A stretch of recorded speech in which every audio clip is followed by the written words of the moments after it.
एक ज़माना था जब ड्राई फ्रूट केवल दिवाली और अन्य फेस्टिवल के दौरान ही लाया जाता था, लेकिन आजकल ड्राई फ्रूट्स हर घर में आसानी से मिल जाएगा, चाहे वो कोई भी मौसम हो। ड्राई फ्रूट्स हमेशा हर घर में एक विशेष दर्जा रखता है। इसका रीज़न है कि लोगों में अपने स्वास्थ्य के लिए ड्राई फ्रूट्स के फ़ायदे की बढ़ती हुई जानकारियाँ। जैसे जैसे लोग अपने स्वास्थ्य के प्रति जागरूक होते जा रहे हैं, वैसे वैसे लोग अपने घरों में ड्राई फ्रूट्स का स्टॉक मेंटेन करने लग रहे हैं और उसका सेवन करने लग रहे हैं, जिसकी वजह से मार्केट में इसकी डिमांड बढ़ती जा रही है। तो आज हम इसी बिज़नेस के बारे में बात करने वाले हैं कि एक ड्राई फ्रूट की स्टोर कैसे खोलें।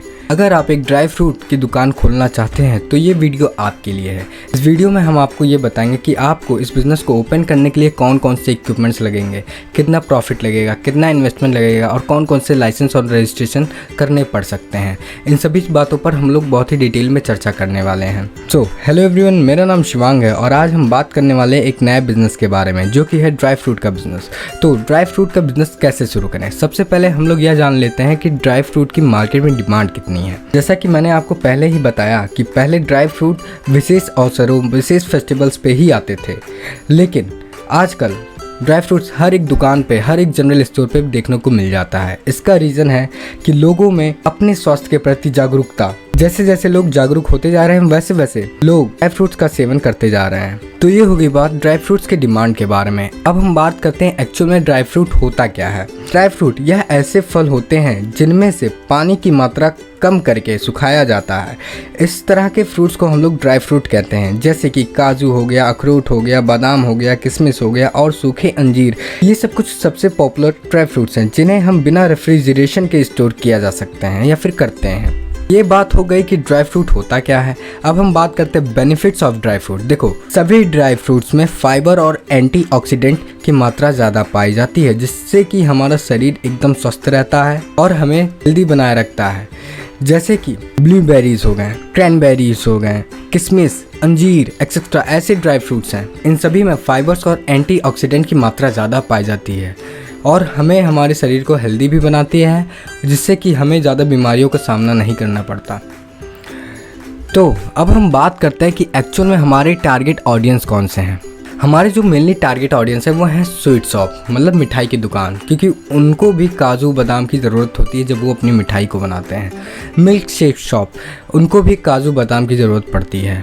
जनरल स्टोर, मतलब जो किराना स्टोर होते हैं वो भी काजू बादाम को सेल करते हैं। सुपर मार्केट, रेस्टोरेंट, ये सब कुछ ऐसे आपके टारगेट ऑडियंस है जिनके पास ये सभी शॉप्स हैं। इन लोगों को आप अपने ड्राई फ्रूट्स को सेल कर सकते हो। तो ये हो गई बात टारगेट ऑडियंस के बारे में। अब हम बात करते हैं लोकेशन फॉर ऑफिस के बारे में। देखो, आप अपनी ऑफिस या फिर अपनी शॉप के लिए लोकेशन डिसाइड करो। लोकेशन कैसा होना चाहिए? लोकेशन हमेशा टारगेट ऑडियंस के पास होना चाहिए। वहाँ पे ट्रांसपोर्टेशन की फैसिलिटी अवेलेबल हो, साथ ही साथ वो मार्केट प्लेस में हो, ठीक है ना। इतना डिसाइड करने के बाद आप उस लोकेशन पे एक रूम देखिए जहाँ पे आप अपने ऑफिस को या फिर स्टोर को खोलना चाहते हो। उस रूम का जो इंफ्रास्ट्रक्चर होना चाहिए वो स्पेशियस होना चाहिए। वहाँ पे वेंटिलेशन की फैसिलिटी अवेलेबल हो, इलेक्ट्रिसिटी सप्लाई अवेलेबल हो, वाटर की फैसिलिटी अवेलेबल हो, साथ ही साथ एयर कंडीशनिंग की फैसिलिटी अवेलेबल हो। ये सब कुछ बेसिक फैसिलिटीज़ है जो कि आपको चेकआउट करना होगा जब आप अपने शॉप के लिए इंफ्रास्ट्रक्चर डिसाइड करोगे। उसके बाद आपको ड्राई फ्रूट के सप्लायर ढूंढने होंगे। आप सप्लायर अपने लोकल मार्केट या फिर होलसेल मार्केट से भी देख सकते हो, या फिर आप अपने सप्लायर को ऑनलाइन भी ढूंढ सकते हो। ऑनलाइन एक वेबसाइट है इंडिया मार्ट, आप वहाँ से ड्राई फ्रूट के सप्लायर इजीली ढूंढ सकते हो। वहाँ से आप उनके कॉन्टैक्ट नंबर लो, उनसे कॉन्टैक्ट करो और उनके प्राइसेस की लिस्ट बनाओ कि वो कौन से प्रोडक्ट की कौन कौन सी प्राइसेस क्या देते हैं। फिर आप ऑफलाइन और ऑनलाइन के प्राइसेस पे कंपैरिजन करो, जहाँ से आपको अच्छी प्रोडक्ट और अच्छे प्राइस पे मिल रहा है आप वहाँ से मंगाना शुरू कर दो। तो ये हो गई बात सप्लायर के बारे में। अब हम बात करते हैं लाइसेंस एंड रजिस्ट्रेशन के बारे में। देखो, अगर आप इस बिज़नेस को बहुत ही बड़े लेवल पे स्टार्ट करने वाले हो या फिर करना चाहते हो तो आपको अपने बिजनेस को रजिस्टर कराना होगा आरओसी के साथ, चाहे तो सोल प्रोप्राइटरशिप फर्म में या फिर पार्टनरशिप फर्म में या फिर प्राइवेट लिमिटेड कंपनी में या फिर लिमिटेड लायबिलिटी पार्टनरशिप फर्म में या फिर 1 पर्सन कंपनी में।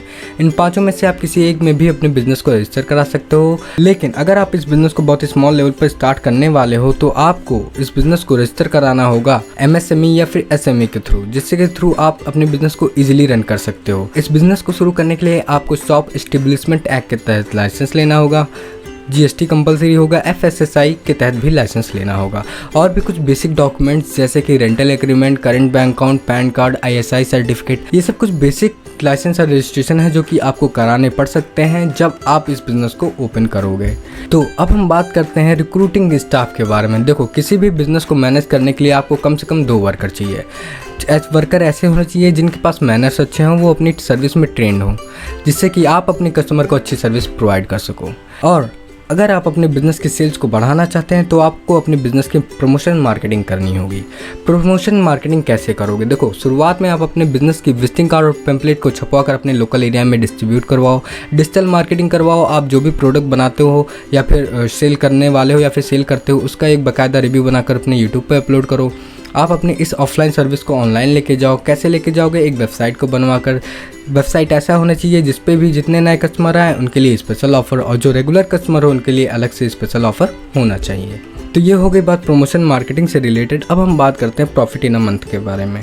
देखो, इस बिज़नेस में जनरली जो मार्जिन होता है वो होता है 10 से 30% तक का। अगर आप एक महीने में 5 लाख का टर्नओवर कर देते हो तो इस हिसाब से आपको, अगर हम प्रॉफिट से 25% ही मान के चलते हैं, तो इस हिसाब से आपको 1,25,000 का प्रॉफिट गेन होगा एक महीने में। मतलब कि आप 1 लाख रुपये ईजिली कमा सकते हो इस बिज़नेस से। तो ये हो गई बात प्रॉफिट से रिलेटेड। अब हम बात करते हैं इक्विपमेंट रिक्वायर के बारे में। आपको कौन कौन से इक्विपमेंट्स की ज़रूरत होगी जब आप इस बिज़नेस को ओपन करोगे? Bill machine 5,000, CCTV camera 10,000, chair 5,000, fans 5,000, furniture 50,000, inverter 20,000, interior 25,000, exterior 25,000। तो टोटल मिला जुला कर 1,45,000 रुपये का इनिशियल इन्वेस्टमेंट करना पड़ सकता है सिर्फ और सिर्फ इक्विपमेंट्स में ही। तो अब हम बात करते हैं इन्वेस्टमेंट रिक्वायर के बारे में। इस बिज़नेस को स्टार्ट करने के लिए आपके पास कितने इन्वेस्टमेंट होना चाहिए? Security deposit 50,000, rent 10,000, digital marketing 10,000, licence and registration 15,000, marketing collateral 10,000, equipments 1,45,000, salary 20,000, electricity bill 5,000, raw material 3 lakh. तो टोटल मिला जुला कर 5,65,000 रुपये का इनिशियल इन्वेस्टमेंट लग सकता है इस बिज़नेस को स्टार्ट करने के लिए।